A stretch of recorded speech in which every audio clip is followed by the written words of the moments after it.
रुजू के बाद मुद्दत इला में आजिज़ी ख़त्म हो गई तो अब इसका क्या हुक्म है। चुनांचे अगर हकीकी आजिज़ी की वजह से शौहर ने इला से ज़ुबानी या तहरीरी रुजू कर लिया था, लेकिन फिर मुद्दत इला में वो आजिज़ी ख़त्म हो गई, मसलन मर्ज था तो ठीक हो गया, या शौहर को जेल में कैद कर दिया गया था, अब उसकी रिहाई के असबाब हो गए, बाहर आ गया, तो अब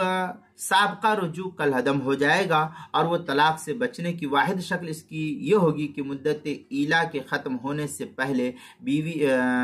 जिमा करके कसम का कफ़ारा अदा कर दे। इस सूरत में चुनांचे तनवीरुल अब्सार मा दुर्रुल मुख्तार में है, फ़इन क़दरा अलल जिमाई फ़िल मुद्दती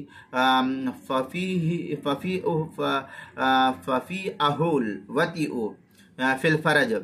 ये तनवीरुल अब्सार मा दुर्रुल मुख्तार किताबुत तलाक बाबुल इला जिल्द नंबर 5 सफ़ा नंबर 73 जो ज़करिया बुक डिपो देवबंद का हिंदी नुस्खा, उसके अंदर किताबुल मसाइल 5वीं जिल्द सफ़ा 354 पर भी इसको नकल किया गया है।